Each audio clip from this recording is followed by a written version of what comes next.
Este material de apoio da disciplina TR-0080, Construções Rurais e Ambiência, roteiro de dimensionamento para madeira. A primeira coisa que a gente tem que fazer é entender o que é uma construção em madeira, lembrando que é um material extremamente tradicional. Essa aqui é uma casa típica do sul do Brasil, onde as próprias tábuas fazem a parede e são um elemento estrutural. Nós temos também opções mais industrializadas de construção em madeira, onde nós temos essas treliças ou frames, que quando colocadas em paralela vão justamente constituir o corpo da estrutura. Um outro capítulo importante em construções de madeira é o uso de madeira na sua forma de tora. Então, são um tipo específico de estrutura, onde em vez de você estar utilizando madeira serrada, você vai utilizar madeira em tora. Nós temos também madeira em estruturas com geometria bastante complexa, como no caso mostrado na foto. Lembrando que madeira é um dos materiais mais tradicionais de construção da humanidade. Você vai encontrar usos típicos de madeira em tradições vernaculares nas diferentes sociedades humanas. Desde, por exemplo, essa construção tradicional japonesa, como, por exemplo, essa igreja na Finlândia, também ambos exemplos de construção utilizando técnicas em madeira.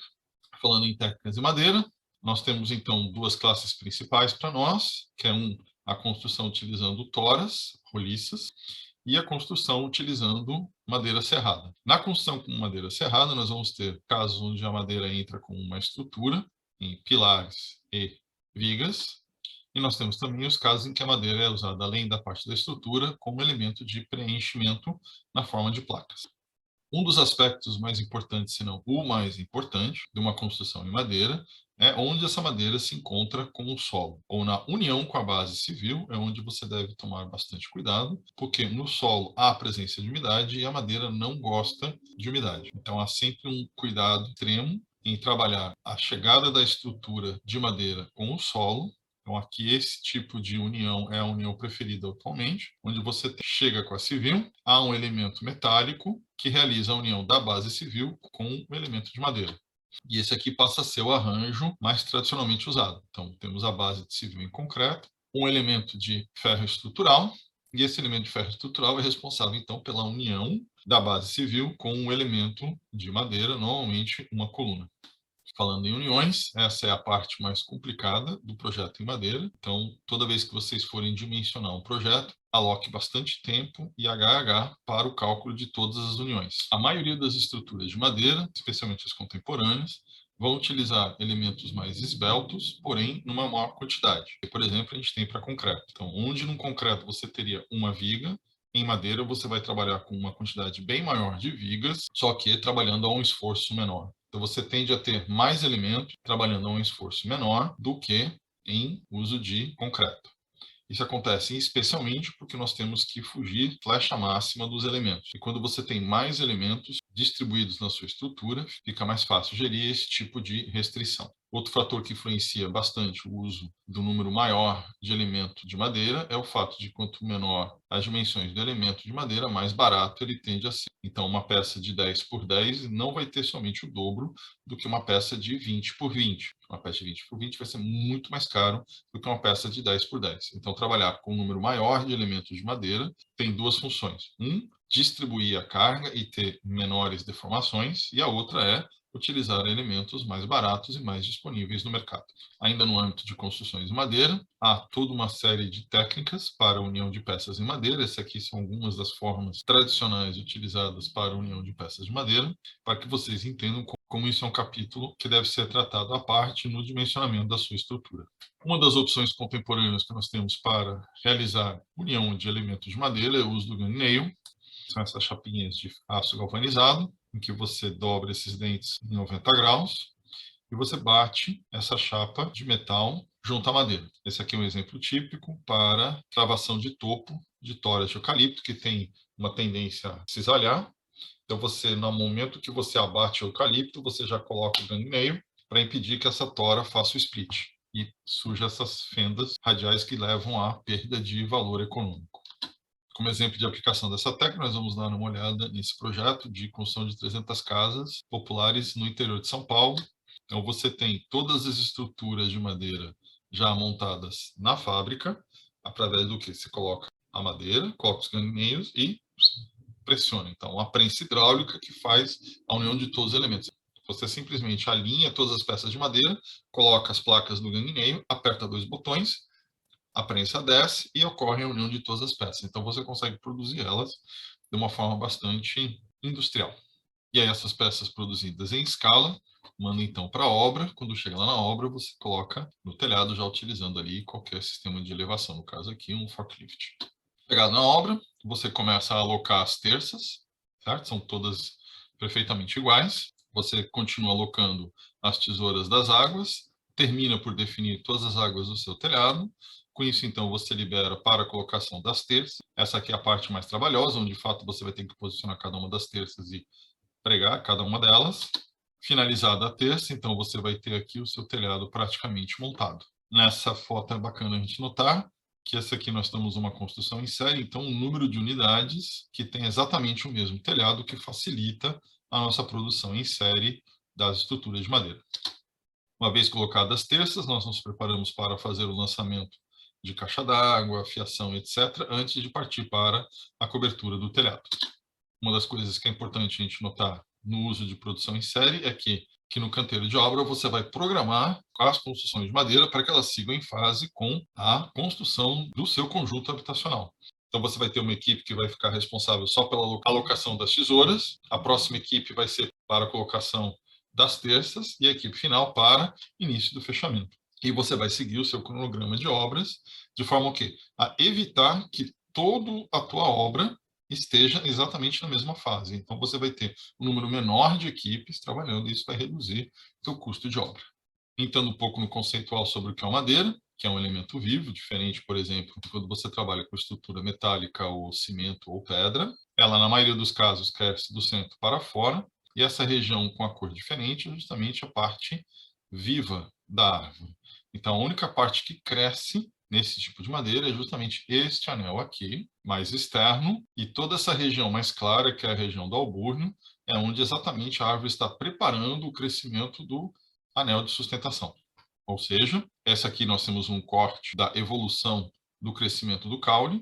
Aqui nós temos separando cada uma das camadas, então nós temos desde a casca até a primeira camada de fibras estruturais do caule. Nós temos, então, a camada central do caule. Olhando, então, de topo, né? Cortando a árvore olhando de cima, você vai ter justamente os anéis de crescimento. Cada anel dá 1 ano de crescimento, então a árvore demora 1 ano para acrescentar um anel. Com isso, ela vai aumentando o diâmetro. Lembrando que, para fins estruturais, nosso objetivo é sempre trabalhar com o cerne da madeira e nunca com o albúrnio, né, que é essa parte mais externa. Então, uma das operações que nós fazemos quando nós recebemos a madeira é justamente descartar o albúrnio para poder trabalhar somente com o cerne. A parte estrutural da madeira é somente o cerne da madeira e não o seu albúrnio. Se dá porque o albúrnio é mais rico em nutrientes, é muito mais fácil de ser atacado por insetos e ter uma resistência mecânica menor. Entrando já numa visão mais técnica do que é a madeira, existem várias formas de você caracterizar a madeira. Aqui, para construções rurais, queremos caracterizá-la do ponto de vista mecânico. Há muitas publicações que tratam da caracterização mecânica da madeira. Essa aqui é uma delas. Ela lista as propriedades mecânicas de diversas espécies de madeiras, onde você vai poder, então, saber qual é, por exemplo, resistência à compressão, módulo de elasticidade, densidade, etc, etc, etc. Uma das coisas que nós temos que entender é que a madeira, por ser um elemento vivo, ela está em constante equilíbrio com a umidade externa. E aí, onde você está, determina qual é o comportamento da madeira. Então, você vai ter uma umidade de equilíbrio para cada região onde você está. Então, por exemplo, para o Rio de Janeiro, uma umidade de equilíbrio para madeira é de 15,6. Belém do Pará, como uma região mais úmida, temos uma umidade de equilíbrio de perto lá de 19%. E Brasília, por exemplo, que é um lugar mais seco, a umidade de equilíbrio vai ser em torno de 12%. Então, são alguns dos cuidados que nós temos que ter quando nós trabalhamos com um material de origem viva, que é a madeira, o que não ocorre nem com cimento, nem com estrutura metálica. Uma vez entendido o que é madeira do ponto de vista mecânico, nós temos que entender o que é madeira também do ponto de vista de espécie. Existem inúmeras espécies de árvores, cada uma dessas árvores vai ter propriedades mecânicas diferentes e também valores de mercado diferentes. Então, para cada tipo de aplicação, há uma espécie que nós vamos preferir. Por exemplo, quando a gente fala em piso, nós queremos uma madeira bastante dura que resista a atrito. Nesse caso, por exemplo, jatobá, ipê, sucupira, peroba, são não só madeiras de alta resistência mecânica, mas também madeiras que têm as fibras bastante próximas uma das outras, bem fechadas. Isso dá uma boa resistência à abrasão. Já quando a gente fala de forro, nós queremos peças com alta flexibilidade para você poder fazer uma peça bastante fina e ainda assim ela tem a resistência mecânica para alto suporte. E aí vai para cada uma das espécies. Lembrando que, para todos os casos, é possível você encontrar ao menos uma espécie de eucalipto que atende às suas necessidades, não nativa da flora brasileira e que pode ser oriunda de projetos de reflorestamento. Então, falando um pouco desse processo de crescimento, nós vamos ter aí praticamente duas famílias, as famílias endógenas, e nós temos as palmeiras, os bambus e todas as árvores ocas, e nós temos as exógenas, que são aquelas que nós mais utilizamos para uso estrutural, em que você tem os anéis de crescimento do lado de fora da madeira e não do lado de dentro. Outra distinção bastante comum no mercado é a distinção entre hardwood e softwood, ou seja, madeiras duras ou madeiras moles. Normalmente, as de hardwood são as de crescimento mais lento, quanto as madeiras mais moles com crescimento mais rápido, por exemplo, pinos. As madeiras duras têm anéis mais próximos e as softwoods têm anéis mais afastados. Pinos é um grande exemplo que nós temos para as softwoods. Há uma diferença de densidade bastante elevada entre as duas. Nós temos aí seus representantes, por exemplo, a peroba, que é muito apreciada na área estrutural, conta, por exemplo, teca e pinos, que são espécies de softwoods que a gente utiliza bastante aí no setor de móveis, por exemplo.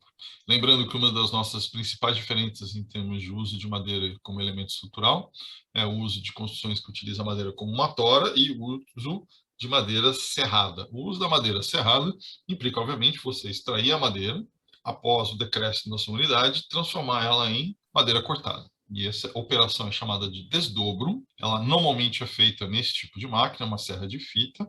A fita está aqui dentro, então você movimenta a tora para frente e para trás, e cada vez que ela faz uma passada, ela retira então uma fatia do tronco. Esse aqui é o desdobro mais tradicional, paralelo, então você prende a tora e cada vez que passa, você faz uma fatia. Há outras formas de desdobro, e um desdobro que tem entrado muito em voga é você levar a operação de desdobro para próximo da floresta, ou seja, você derruba a árvore, espera ela perder um pouco da umidade, ou mesmo corta ela fresca, e aí, utilizando, por exemplo, motosserras ou unidades portáteis, você faz o desdobro da tora mesmo dentro da floresta. E com isso você consegue levar não só materiais de dimensões e peso menores, somente as tábuas, mas também deixa boa parte do material na floresta, ou seja, toda a parte de casca e toda a serragem você não precisa retirar da área agrícola.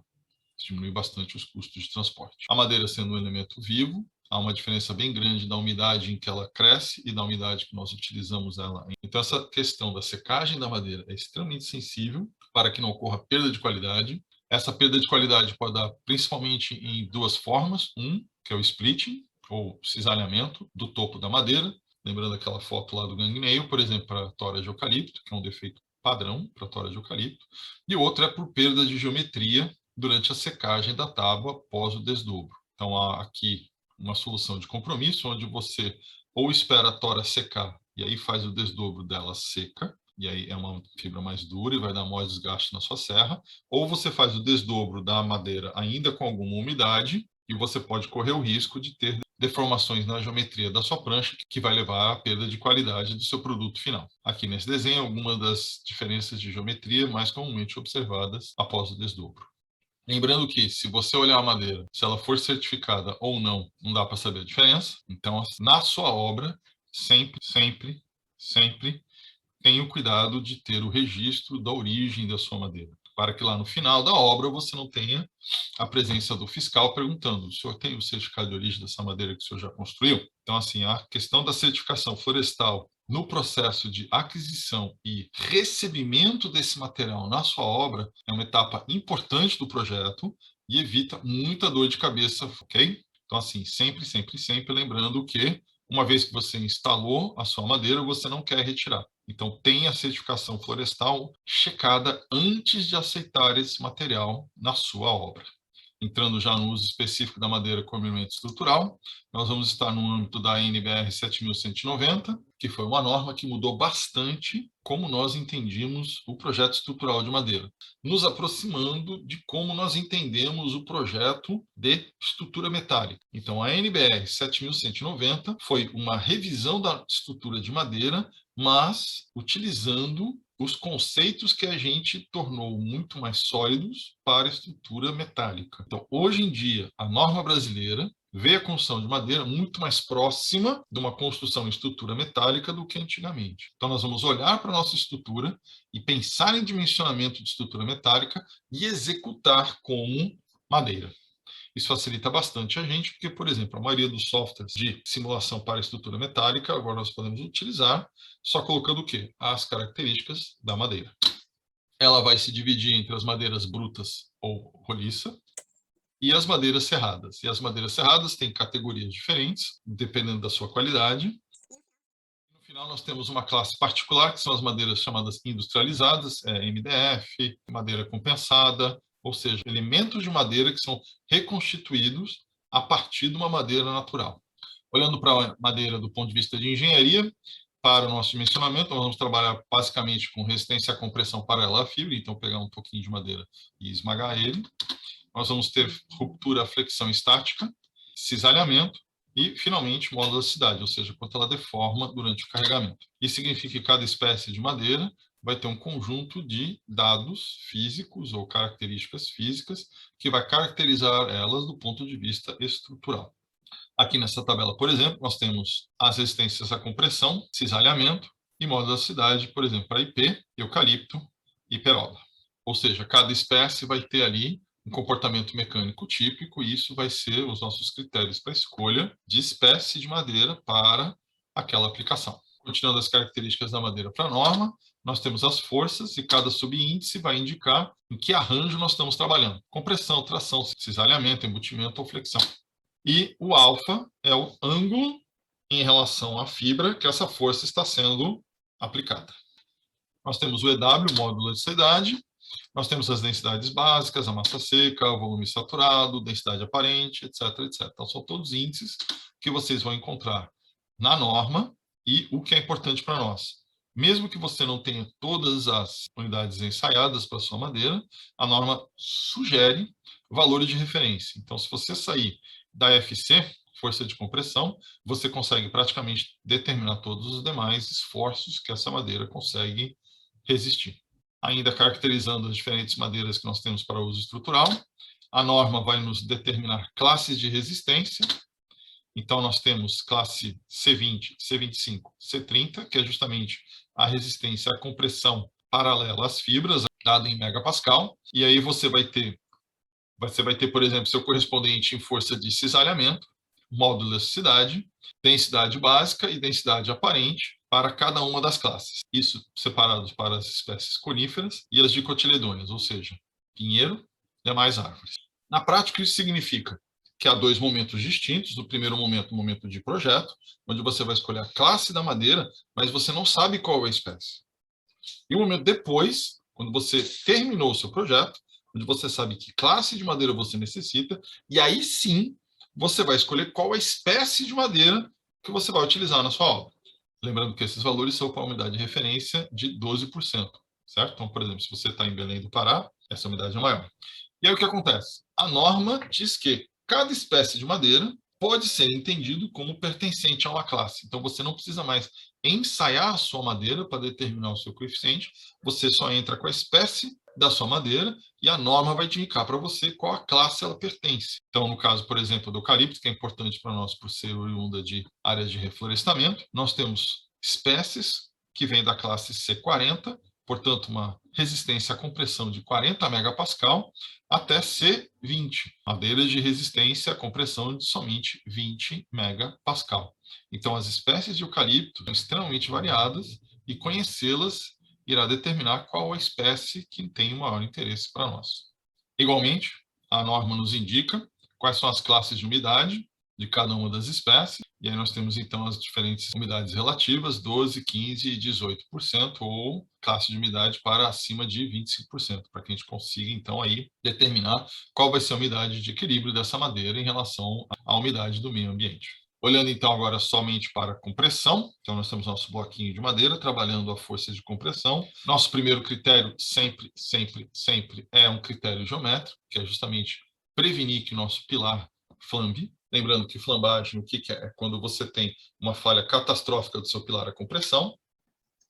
Então, não é que ele não resista à tensão de compressão, mas, devido à sua geometria delgada, uma vez colocado o esforço, ele tende a deformar e não a resistir. Lembrando que um cubo nunca flamba, ou seja, a flambagem é mais relacionado à geometria do seu pilar, e o índice que nos dá essa grandeza é justamente o índice de Beltrés, que é dado pelo comprimento de flambagem dividido pelo raio de giração. E o raio de giração vai ser calculado para a seção quadrada ou circular de acordo com essas fórmulas. Então, você tem um comprimento de flambagem determinado pelo comprimento da sua viga e a natureza do engastamento. Então, se ela está engastada sem nenhum grau de liberdade junto à base civil, por exemplo, o comprimento de flambagem é o dobro da minha altura. Nos demais casos, é exatamente o comprimento do meu pilar. Aqui algumas fórmulas de cálculo de raio de giração para vocês por referência. Então, entrando nos casos, certo? Você calcula o seu índice de Beltrés. Se ele estiver abaixo de 40, esta peça é considerada uma peça curta, ela nunca vai flambar, e você trabalha que a tensão de flambagem é exatamente a tensão de compressão da peça. Lembrando que esse número 40 é bem diferente, por exemplo, de quando nós trabalhamos com perfis metálicos, que é da ordem de 100 para cima. Quando a peça tem de 40 até o lambda zero, característica da madeira, calibre 71, IP 67, Pinus 87, você vai ter uma peça intermediária. Então, dependendo da espécie que você adotar para a sua estrutura de madeira, você vai ter um índice de Beltrés de referência, e essa escolha de espécie vai determinar qual é o seu limite de peça intermediária. Então, se você estiver fazendo o seu projeto e você não consegue fazer ele passar, por exemplo, com eucalipto, e aí você muda para uma espécie com um índice de Beltrés zero maior. E aí a tensão de flambagem, ela é dada justamente pela tensão de compressão, moderada pelo índice de Beltrés de referência. Quando nós temos do índice de Beltrés de referência até 140, a peça é considerada longa. Nós vamos trabalhar a tensão de flambagem utilizando esta fórmula aqui, que ela varia de uma forma quadrada para o seu índice de Beltrés. E aqui a gente se aproxima muito da fórmula de Euler, trabalhando para peças longas. Lembrando que, se a tensão que a peça está sendo suportada, ou que ela está recebendo, der uma tensão menor do que a tensão de flambagem, portanto, a peça passa. Então, sempre vamos tentar estar aqui perto da nossa peça curta, abaixo de 40 para índice de Beltrés. E índice de Beltrés acima de 140 é uma peça extremamente longa e devemos evitar. Então, nós vamos começar sempre com um índice de Beltrés de 40. Na medida em que nós não conseguimos fazer a nossa peça passar como curta, nós vamos entrando para a fase intermediária, ficando no limite de 140. Não conseguindo, refaz o seu projeto.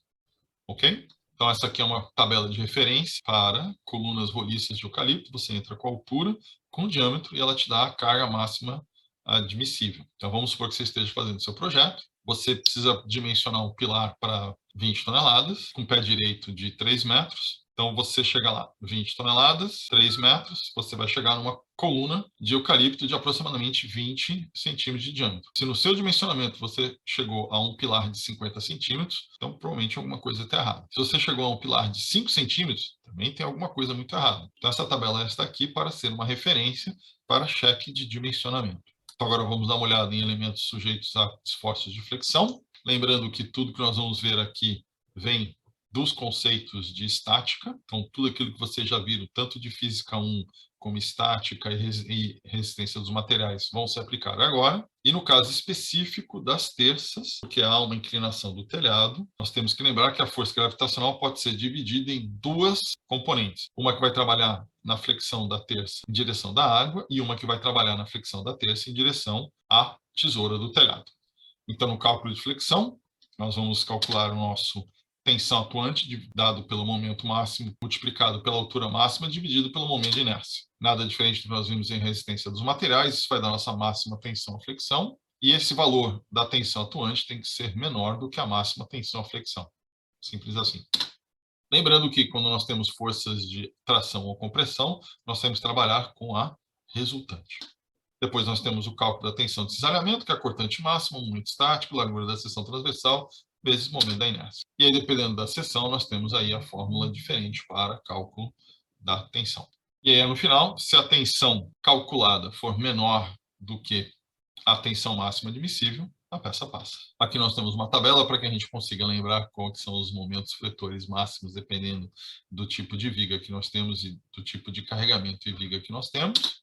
Para o cálculo da flecha, nós temos essas fórmulas aqui, dependendo do qual é a situação que você tem, considerando que I é o momento de inércia e E é o módulo da aceleração. Lembrando que a norma recomenda que seja uma flecha máxima de, no máximo, 350 avos da flecha, isso especialmente para piso. Você não quer que você entre numa sala e você sinta o piso ceder conforme você anda. Não é uma situação agradável, porém o piso não vai falhar, certo? Esse é um caso particular de dimensionamento de uniões. Então, nós temos a união não só do dente, e resistir ao esforço de cisalhamento dado por essa força, mas também você deve calcular o diâmetro do prego para resistir a essa força. Como eu falei, cálculo de uniões é um capítulo à parte para a estrutura de madeira. Em termos de telhado, nós temos diferentes elementos. Essa aqui é a nossa tesoura. Cada elemento da tesoura vai receber o seu nome.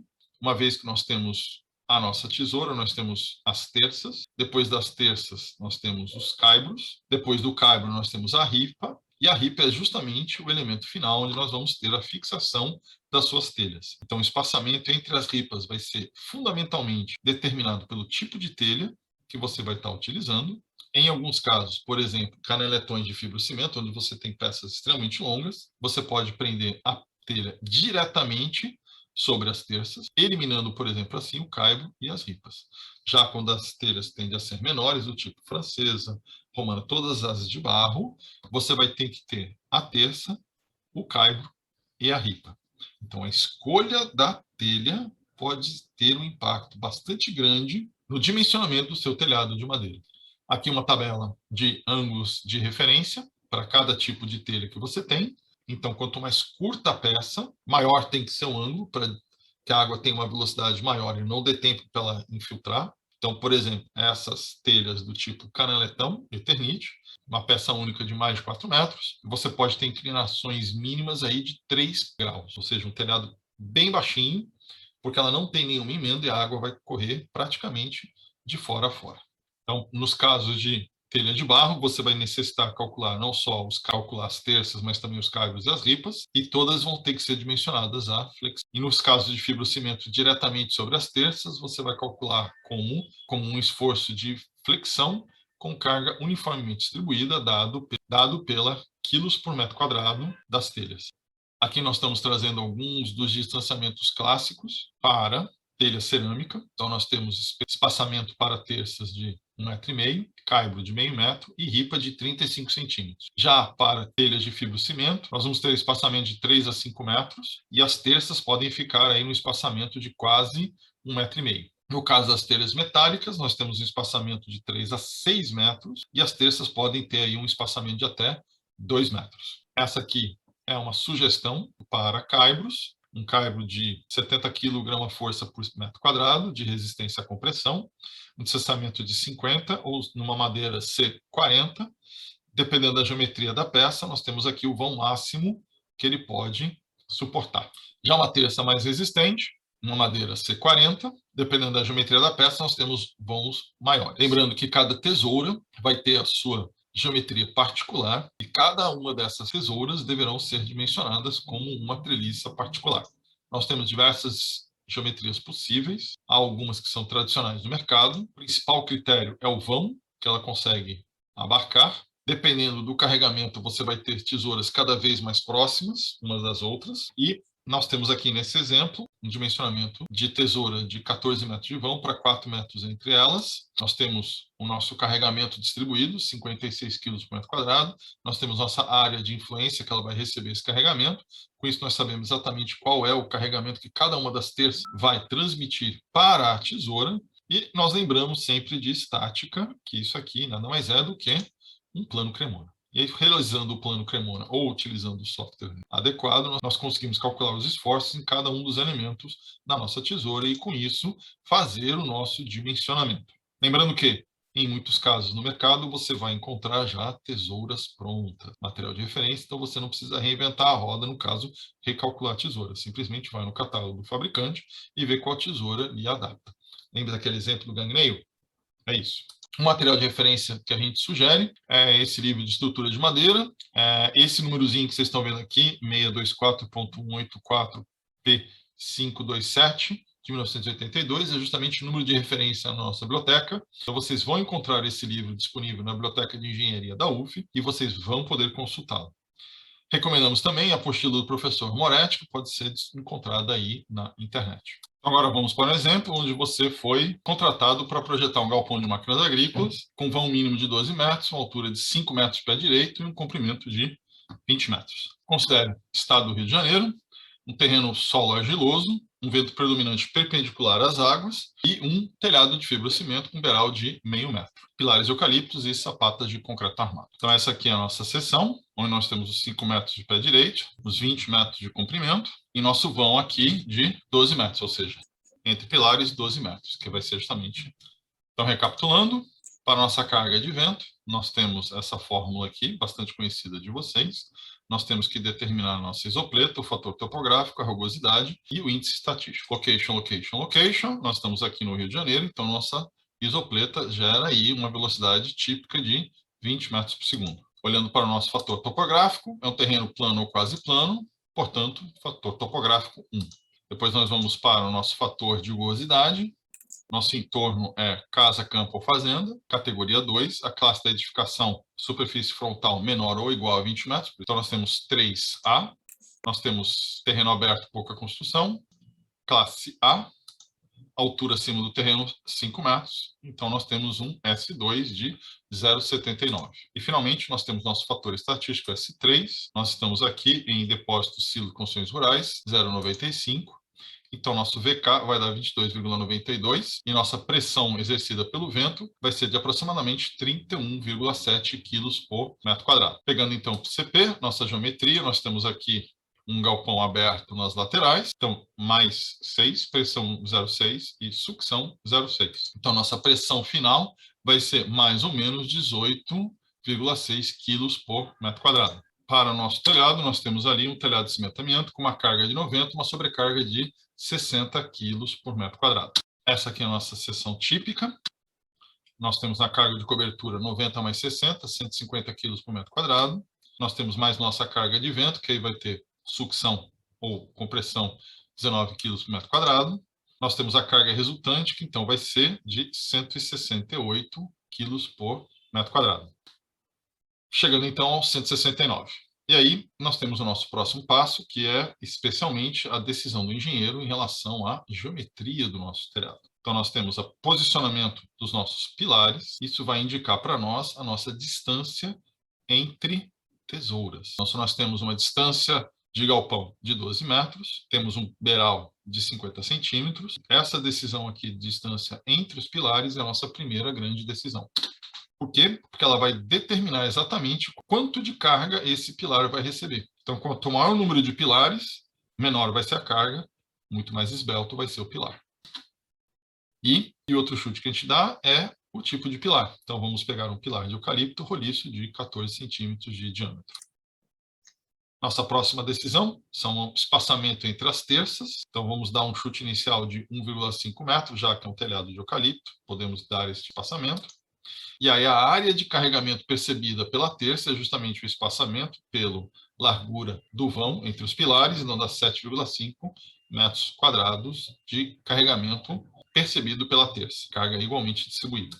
E vamos dar um chute inicial dessa terça de 6 por 12 centímetros, igualmente eucalipto.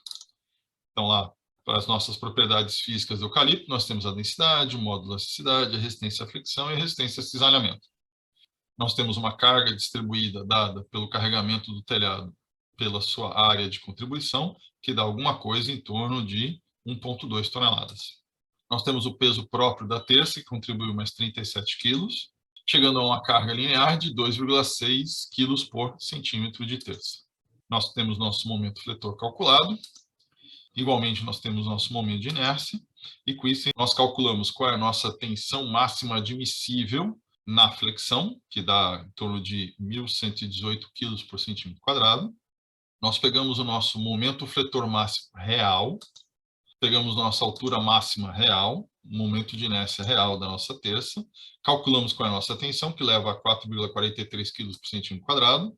4,43 é muito inferior à tensão máxima admissível de 1.120, portanto, a terça passa tranquilo. Em relação ao cisalhamento, nós temos justamente a nossa tensão máxima de cisalhamento da flexão calculada para 163 kg por centímetro quadrado. Nós temos a nossa cortante do apoio calculada, nós temos a tensão de 13 muito menor que 163, portanto, a terça passa para cisalhamento. No cálculo da nossa flecha máxima, nós temos o cálculo dado por esta fórmula.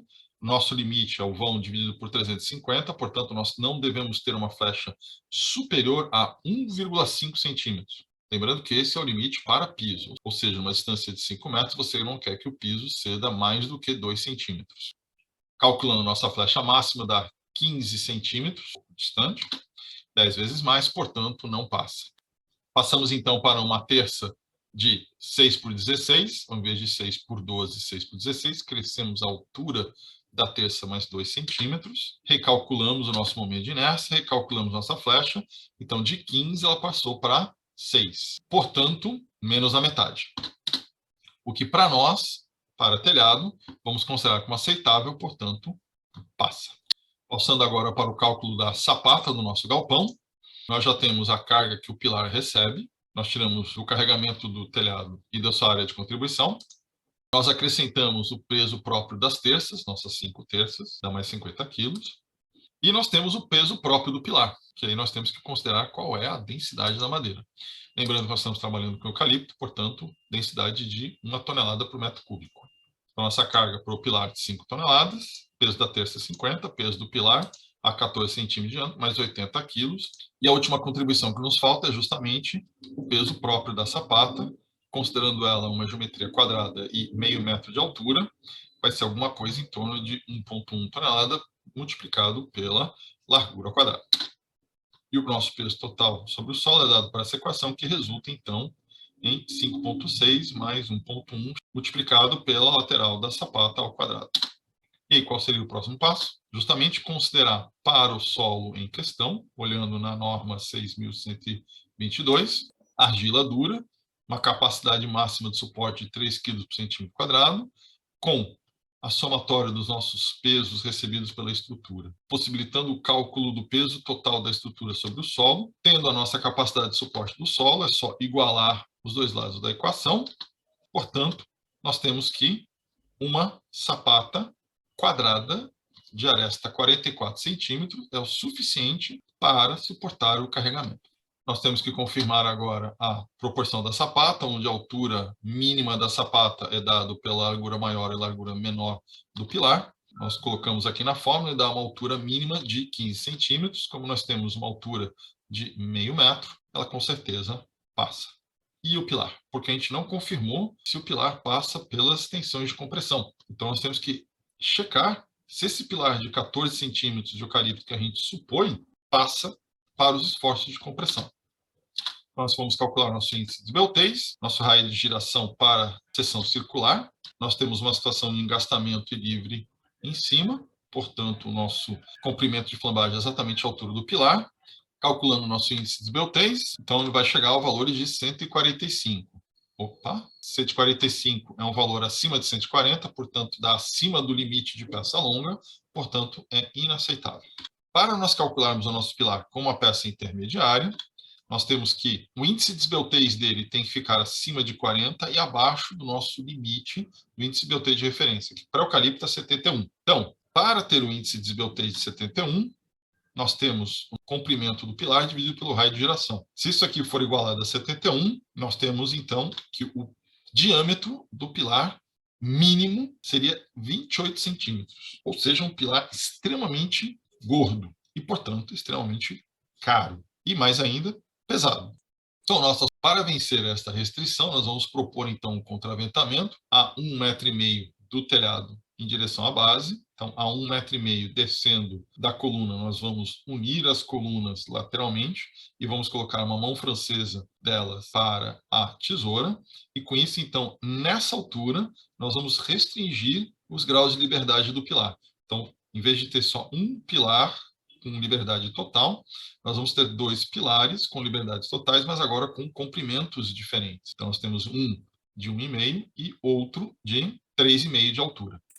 Com isso, então, igualando ao nosso índice de esbeltez de referência, nós temos, então, que o diâmetro passa de 28 para 20 centímetros. Um pilar de 20 centímetros já fica um pouco melhor do que de 28. Com isso, nós temos uma tensão de flambagem calculada como 2/3 da tensão de compressão. Uma vez que a gente aumentou o pilar, temos que recalcular a sapata com esse pilar mais gordo, portanto, mais pesado, saber se ela passa. Então, nós temos o peso próprio do pilar, que de 50 passou para 163 quilos. Nós temos que o peso da sapata é dado pela mesma fórmula, a capacidade do solo é a mesma, e nós chegamos, então, que o peso adicional do pilar não foi suficiente para mudar o dimensionamento da sapata. Permanece, então, uma sapata quadrada de 44 centímetros de lateral. A tensão na base do pilar passa a ser das 5,6 toneladas dividido pela sua área. A tensão de flambagem é dada pela tensão de compressão multiplicado por 2/3, que dá 83 quilos por centímetro quadrado. Portanto, 18 muito menor que 86, e o pilar, então, passa para a tensão de compressão. E agora, o que falta? Obviamente, nós temos que dimensionar essa sapata. Você, como responsável pela obra, recebeu o lado de areia da propriedade e o lado de brita, e você tem lá no galpão um cimento Portland classe 2, 25, para fazer o seu concreto em obra. Então, qual a tensão que nós vamos considerar para o concreto? Uma índice de referência é justamente a tensão da base do pilar. A gente está falando, então, de 18 kg por centímetro quadrado, que dá 1,8 megapascal. Só que 1,8 megapascal é muito baixo para o concreto. Então, vamos trabalhar aí algo em torno de 10 megapascal mínimo, já que uma tensão normal para concreto está entre aí 15 a 40 megapascal. Para o dimensionamento do concreto, nós temos que, então, qualificar os nossos agregados. Então, nós temos as dimensões máximas características, que a gente vai tirar, então, do nosso módulo de finura. Nós temos o nosso ensaio das peneiras da BNT, a massa retida em cada uma das peneiras, calculamos o seu percentual total, calculamos o seu percentual acumulado, e pela soma dos percentuais acumulados, nós chegamos no nosso módulo de finura.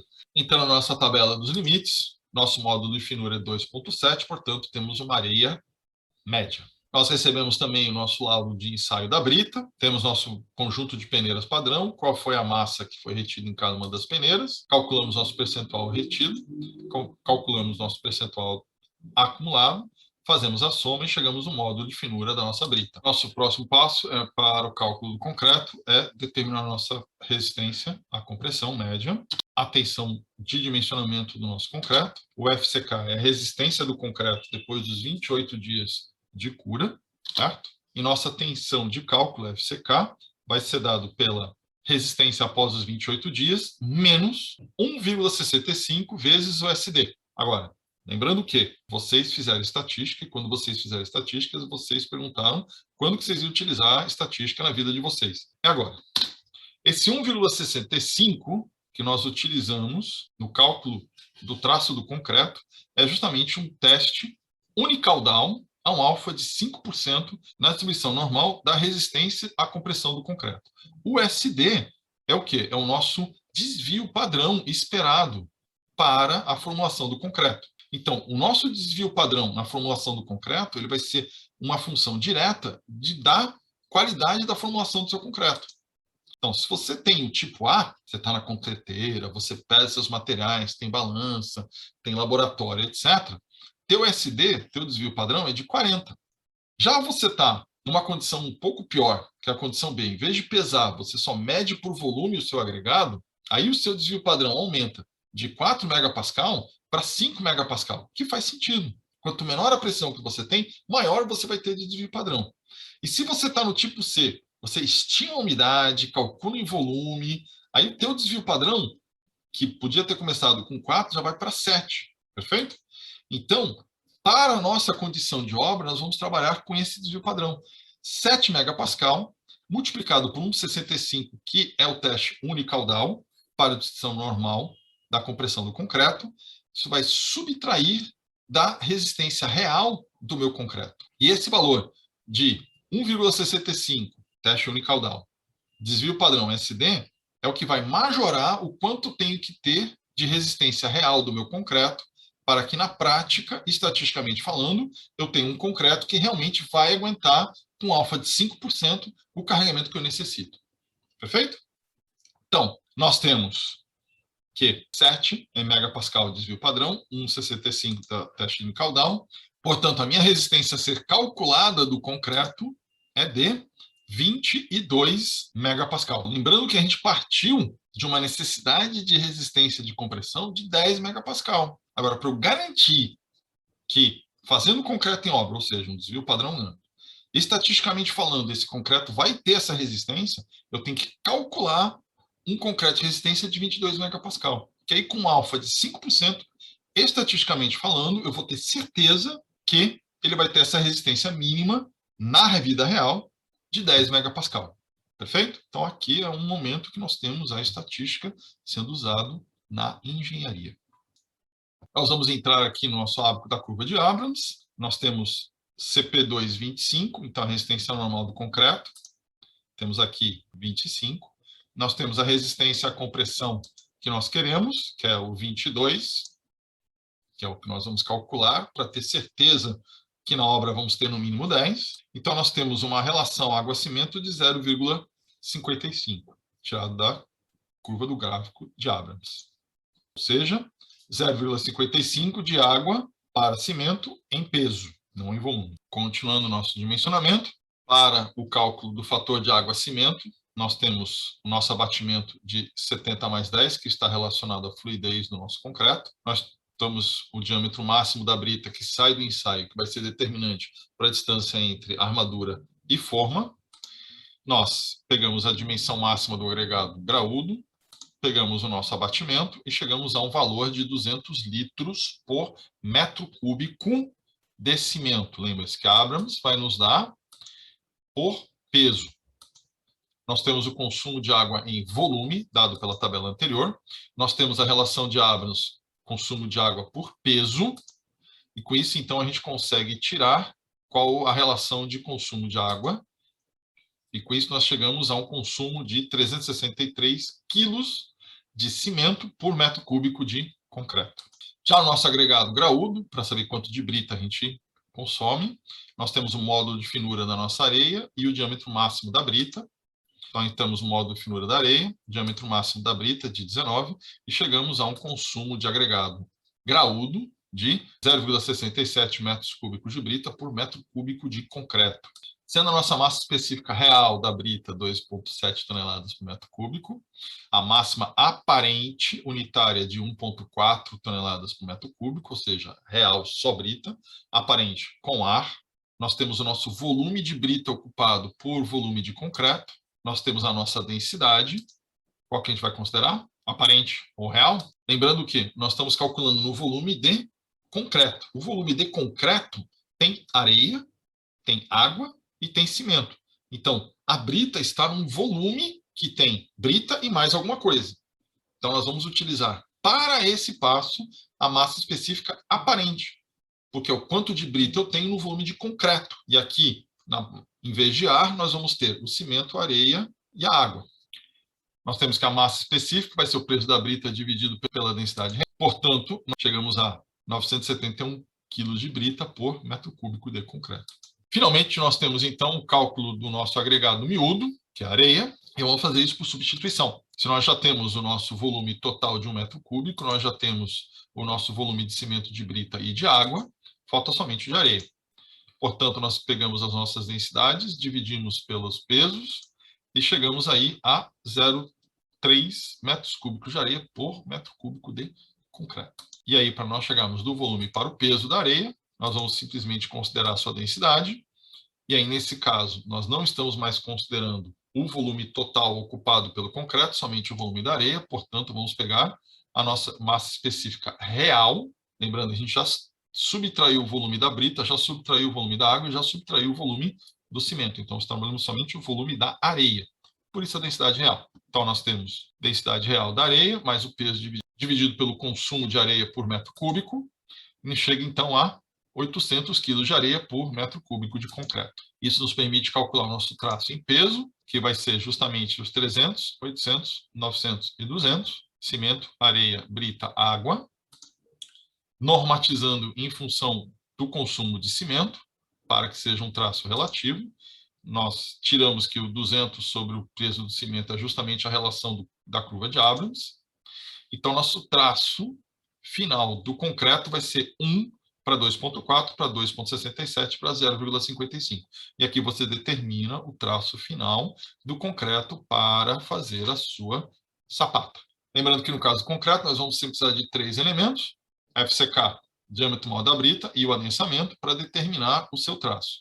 Dadas essas 3 grandezas, você sempre vai conseguir chegar no concreto que você necessita. Perfeito? Acabou?